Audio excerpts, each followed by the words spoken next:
ఇవాల్టి రెసిపీలో స్పాంజ్ దోశలు ఎలా చేయాలో తెలుసుకుందాం.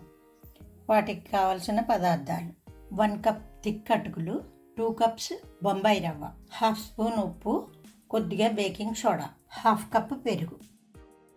ముందుగా అటుకుల్ని నానబోసుకోవాలి. వీటిని 5 నిమిషాలు నానబెట్టుకోవాలి. తర్వాత రవ్వ నానబెట్టుకోవాలి. దీన్ని 10 నిమిషాలు నానబెట్టుకోవాలి. 10 మినిట్స్ నానిపోయినాయి.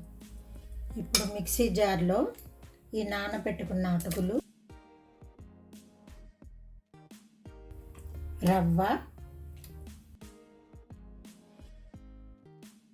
పెరుగు, సోడా, ఉప్పు వేసి గ్రైండ్ చేసుకోవాలి. దీన్ని ఒక బౌల్లోకి తీసుకుందాం. పిండి రెడీ. ఇప్పుడు స్పాంజ్ దోశలు వేసుకుందాం. స్టవ్ ఆన్ చేసుకుని పెనం వేడి చేసుకోవాలి. పెనం వేడెక్కింది. ఇప్పుడు దోశ కొద్దిగా లావుగా వేసుకోవాలి.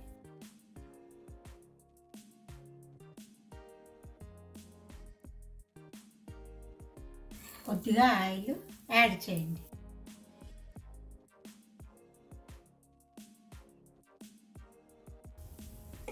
ఇలా 2 వైపులా తిప్పుకుంటూ ఎర్రగా కాల్చుకోవాలి. దీన్ని ప్లేట్లోకి తీసుకొని అన్ని దోశలు ఇలాగే వేసుకోవాలి.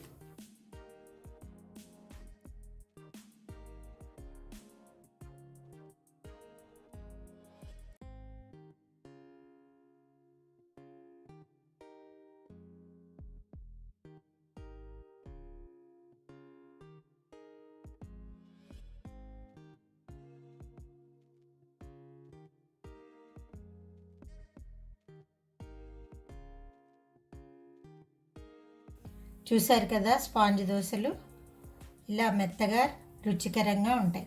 వీటిని అల్లం పచ్చడి, కొబ్బరి పచ్చడిలో తీసుకుంటే చాలా టేస్టీగా ఉంటుంది. ఈ వీడియో మీకు నచ్చితే లైక్ చేసి సబ్స్క్రైబ్ చేయండి.